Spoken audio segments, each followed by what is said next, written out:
Welcome to சோடா டி show. இந்த வீடியோவில் பார்க்க போகிறது ஸ்பைடர்மேன் பிராண்ட் நியூ டே படம் எப்படி இருக்குது. காலைல ஃபர்ஸ்ட் ஷோ ஒரு மாஸ் ஹீரோ படம் பார்க்குற மாதிரி உண்மையாகவே புக்கிங் ஓப்பன் ஆகி 2-3 நாளாக வந்துட்டு டிக்கெட் கிடச்சதாங்கிற அளவுக்கு அவ்வளோ வெறித்தனமாக ஃபுல்லாகி நடுவில் அந்த ஒரு பேச்சு அடிபடுச்சு தெரியுமா. சூப்பர் ஹீரோஸ்லாம் பார்க்குறதில்ல, சூப்பர் ஹீரோஸ்லாம் வந்து அவ்வளோதான் முடிஞ்சு போச்சு.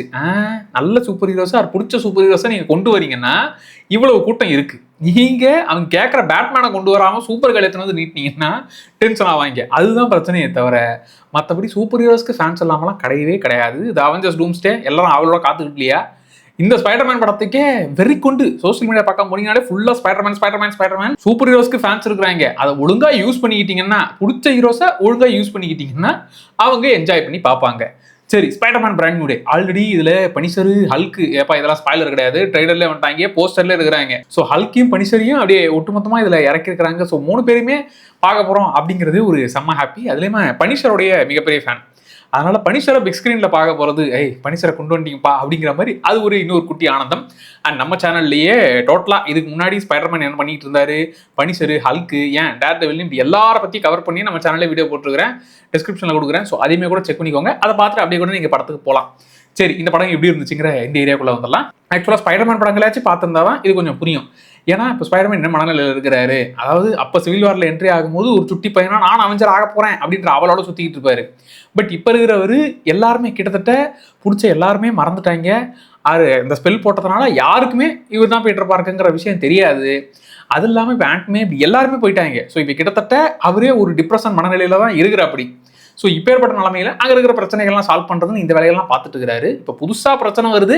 அது இல்லாமல் இவருக்கே ஆல்ரெடி ஒரு பிரச்சனை இருக்குது. ஸோ இந்த எல்லா பிரச்சனையும் எப்படி சரி கட்டுறாரு, அதுக்கு நடுவில் அவருடைய அந்த காதலி ப்ளஸ் நண்பன் இப்படி எல்லாரையும் மீட் பண்ணுற அந்த தருணங்கள்லாம் எமோஷனலாக டச் பண்ணுறது தான் இந்த ஸ்பைடர்மேன் பிராண்ட் நியூ டே. இது வந்து ஆக்ஷன் ஏரியா இருக்குதுப்பா, இருக்கிற ஆக்ஷன் ஏரியா நிச்சயம் இருக்குது. அதை தாண்டி எமோஷனல் ஏரியா தான் இதில் அதிகப்படியாக. அதாவது ஸ்பைடர்மேனோட ஏன் நம்ம ரிலேட் பண்ணிக்கிறோம், அவனுக்கும் பிரச்சனை இருக்குதுப்பா, அவனுக்கும் இந்த மாதிரி விஷயங்கள்லாம் நடக்குதுப்பாங்கிற அந்த ஒரு விஷயம் தான் ஸ்பைடர்மேனோட ஈஸியாக கனெக்ட் ஆக முடியுதா, அந்த விஷயம் தான் இந்த படத்துடைய பேஸுமே. ஸ்பைடர்மேன் படம் ஆப்வியஸாக டிசப்பாயின்ட் பண்ணாது, அதே வழியை தான் இந்த படமும் பண்ணுது. இதில் என்ஜாய் பண்ணுற, அதாவது ஸ்பைடர்மேன் ஃபேன்ஸை கட்டாயம் சாட்டிஸ்ஃபை பண்ணக்கூடிய அவ்வளோ மூமெண்ட்ஸ் இருக்குது. அது இல்லாமல் ஹல்க்கு ஆக்ரோஷமான ஹல்க்கை பார்க்கணும் தாண்டா அவளோட காத்துக்கிட்டு இருந்தது. எப்பேற்பட்ட மனுஷனை டம்மி பீஸ் ஆக்கி அதுலேயும் ஷீஹல்க்கெல்லாம் பண்ண கிரைமுகளாம் அவங்கள மன்னிக்கவே முடியாதுன்னு மார்வல் மேலாம் செம்ம டென்ஷன் இருந்தாங்களா. ட்ரெய்லரில் பழைய ஹல்க்கை காட்டும் போது, எப்பா நான் ஸ்பாய்லரே பண்ணல, இந்த வீடியோவில் ஸ்பாய்லர்லாம் கிடையாது, ட்ரெய்லரில் காட்டினது. இப்போ ஹல்க் இருக்காருன்னு தெரியும்ல, பனிஷர் இருக்காருன்னு தெரியும்ல, தெளிவாக சொல்லிக்கிறேன், இது ஸ்பாய்லர் இல்லாமல் தான் நான் சொல்கிறேன். ஹல்க் அந்த ஒரு முரட்டுத்தனமான ஹல்க்கை திரும்ப பார்த்தது பிக் ஸ்க்ரீனில். அந்த ஃபைட் சீக்வன்ஸு முரட்டுத்தனமாக இருந்துச்சு. அந்த ஃபைட் சீக்வன்ஸும் நச்சுன்னு இருந்துச்சு. அதே மாதிரி இந்த ஹேண்ட் குரூப், இந்த நிஞ்சாஸ் எல்லாம் சேர்ந்து ஸ்பைடர்மேன் கூட நடக்கக்கூடிய அந்த action sequence, so action set பீசஸாகவும் நச்சுன்னு இருந்துச்சு.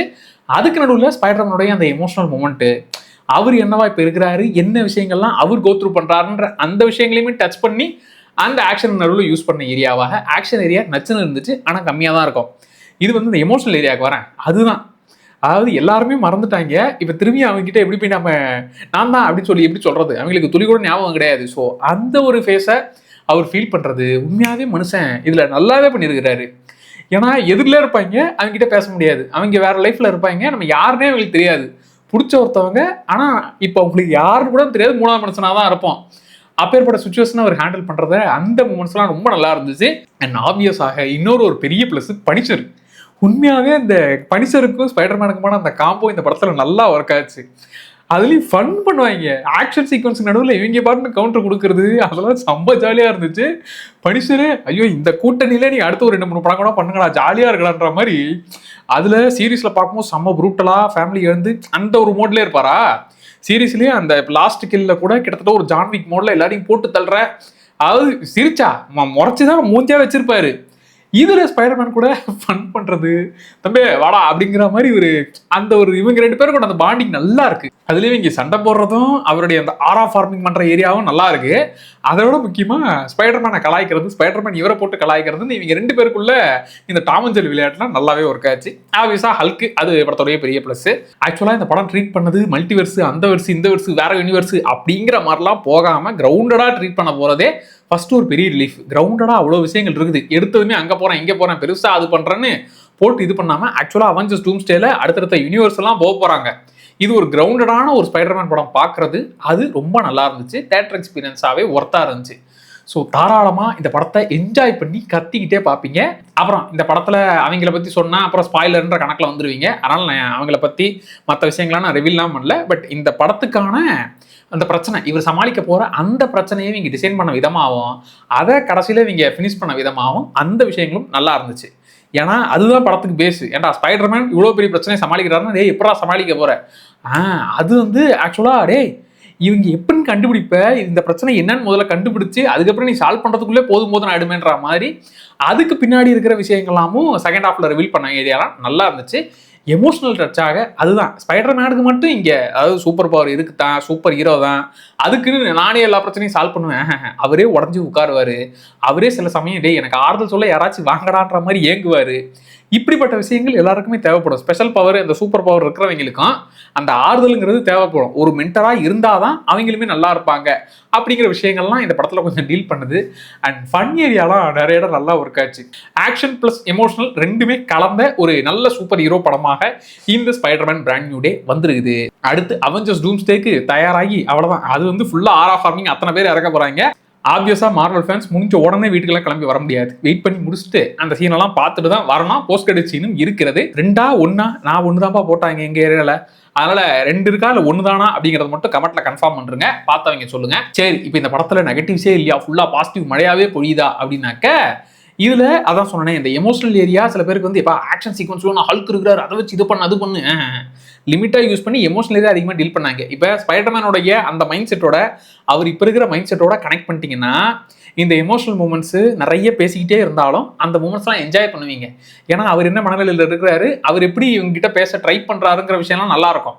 இல்லை எனக்கு ஆக்ஷன் தான் வேணும், ஹல்க் இருக்கிறாரு, பனிஷர் இருக்கிறாரு, அவங்கள வச்சு சண்டை போடுங்க, பிரச்சனையை இன்னும் பண்ணுங்க அப்படின்னு எதிர்பார்க்குறவங்களுக்கு ஆக்ஷன் ஏரியா லிமிட்டடாக தான் இருக்கும். அதை தெளிவாக சொல்லிவிட்டேன். ஸோ இந்த மைண்ட் செட்லேயே நீங்கள் போனீங்கன்னா எமோஷனல் ஏரியா அதிகரிக்கிற படம் தான்ப்பா. எனக்கு அதெல்லாம் பெருசாக இருக்காது அப்படின்னாக்கா அவங்களுக்கு கொஞ்சம் அந்த ஏரியாலாம் வந்து டல் அடிக்கும். எனக்கு ஸ்பைடர்மேன் கேரக்டரோட நம்ம கனெக்ட் ஆனதுனால ஏன்னா இத்தனை படங்களாக பார்த்துட்டு வரதுனால இன்னும் அந்த கேரக்டரோட கனெக்ட் ஆகிட்டோமா. ஸோ அந்த எமோஷனல் மூமெண்ட்ஸ் நல்லாவே ஒர்க் ஆச்சு. ஒரு கிரவுண்டட் லெவலில் ட்ரீட் பண்ணது. ஃபைட் சீக்வன்ஸு ஜாக்கி சானுடைய அந்த ஸ்டண்டிங் தானே ஃபைட் சீக்வன்ஸு அந்த சீக்வன்ஸு நச்சுன்னு இருந்துச்சு. அதான் லிமிட்டடாக இருந்தாலும் அந்த லிமிட்டட் ஏரியாவில் நச்சுன்னு பண்ணியிருந்தாங்க. மார்வெல் இனிமேல் விட போகிற ட்ரெயிலர்லாச்சும் கொஞ்சம் சில சர்ப்ரைஸ் மூமெண்ட்ஸ்லாம் அப்படி மறைச்சாச்சு வெயிடா. எனக்கு வந்து ஹல்கெல்லாம் ரிவீல் பண்ணாமல் இருந்திருந்து நான் படத்தில் பார்த்துருந்தா இன்னும் பிரம்மாண்டமாக இருந்திருக்கும். ட்ரெயிலர்லேயே காமிச்சு விட்டேன் ஸ்பைடர்மேனுக்கு என்ன பிரச்சனை வரும்னு மொத்தமாக சொல்லி தீர்த்து விட்டேன்.